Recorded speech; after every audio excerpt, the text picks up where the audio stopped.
បាទសួស្តីអ្នកគ្រូចឹងក្នុងវីដេអូនេះខ្ញុំបង្ហាញពីរបៀប download ប្រវត្តិធ្វើតេស្តបាទអ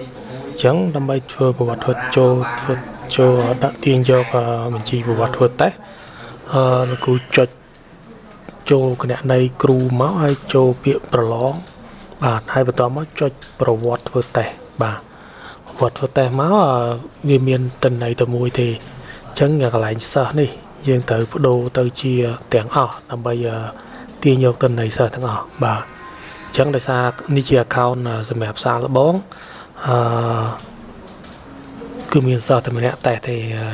ខ្ញុំថយថ្ងៃខែច្រើនតិចមកក៏លោកមានតេស្តច្រើនបាទអញ្ចឹងអត់មានទេមានតែម្នាក់បាទអញ្ចឹងអីទេយើង download ធម្មតា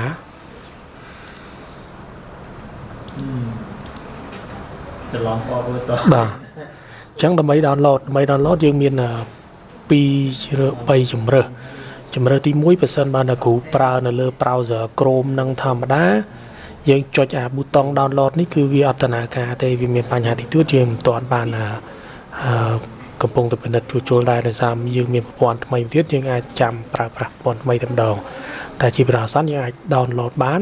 យើងអត់ប្រើប៊ូតុង download របស់ខ្ញុំទេយើងប្រើចង្វាក់សោនេះបើចង្វាក់សោយើងចុចលើចង្វាក់សោមកវាចេញពាក្យថា copy បាទនេះ link copy to clipboard អញ្ចឹងយើងចុច OK មកបាទហើយនៅគ្រូបើក tape នៅលើក្រុមនោះមួយទៀតនៅផ្នែកខាងលើនេះបាទលើមានសញ្ញាបូកមួយហើយបាទនៅគ្រូចុចបើកចឹងមកបាទចុចលើវាមួយ add វាមកចុច control mouse ស្ដាំផាសក៏បានផាស go មកក៏បានឬក៏ចុច control V នៅលើ keyboard ក៏បានដែរបាទហើយខ្ញុំចុច mouse ស្ដាំហ្នឹងខ្ញុំចុចផាសបាទផាសហើយនៅគ្រូចុច enter ឬក៏ផាស go ទៅបាទវា load មកនៅគ្រូឃើញខាងនេះមានពាក្យថា keep អញ្ចឹងវាតាក់ទងទៅនឹងសុវត្ថិភាពវាត្រូវការសួរយើងសិនថាទុកឯកសារដែល download ហ្នឹងអត់អញ្ចឹងយើងចុចពាក្យថា keep នឹងមួយទៀតបាទនេះអញ្ចឹងវា download បានហើយនៅគ្រូចុចបើកលើ Excel ក៏បានឬក៏ទៅរក file ហ្នឹងក៏បានដោយចុចលើអាញាព្រួយហ្នឹងហើយនេះដាក់លើម៉ៅលើឯកសារទៅឃើញពាក្យ folder មួយយើងចុចលើ folder មកបាទអញ្ចឹងវា load ដល់file Excel ហ្នឹងហើយបាទអញ្ចឹងនៅគ្រូបើកមកឃើញហើយបាទនេះមានសិស្សតែម្នាក់ឯងបាទអញ្ចឹងមួយទៀតបើសិនបើលោកគ្រូឃើញយ៉ាងថាពិបាកលោកគ្រូអាចប្រើ browser ផ្សេងពី Chrome ទៅឧទាហរណ៍ខ្ញុំប្រើ Microsoft Edge នេះបាទនេះគឺ Microsoft Edge ណាគ្រូបើម៉ាស៊ីនមកនេះ Microsoft Edge អញ្ចឹង Microsoft Edge យើងចុចដូចគ្នាអញ្ចឹងចុចប្រឡងចុចប្រវត្តិធ្វើតេស្តបាទហើយបដូរមកសិស្សទាំងអស់យ៉ាងដូចគ្នាមកប៉ុន្តែនៅក្នុង Microsoft Edge ពេលយើងចុចអាសញ្ញា download file នេះមកគឺវាដំណើរការតែម្ដងអញ្ចឹងយើងចុចមកបាទនេះវា load មកតែវានឹងសួរដូចគ្នាថា download ឬក៏អត់មកដល់នេះអត់មានពាក្យ keep ទេជាវានៅក្នុងចំណុច3នេះមិនចំណុច3ខាងលើនេះគឺចំណុច3ខាងក្រោមវិញបាទចំ file តែម្ដងយើងចុចចំណុច3ហ្នឹងមកយើងមានពាក្យថា keep អញ្ចឹងយើងចុច keep មកបាទហើយវាឲ្យប្រមថា keep anyway ទៀតយើងចុច keep anyway មួយទៀតមកបាទនេះ file ហ្នឹងគឺបានដូចគ្នាយើងចុចបើក file តែម្ដងក៏បាន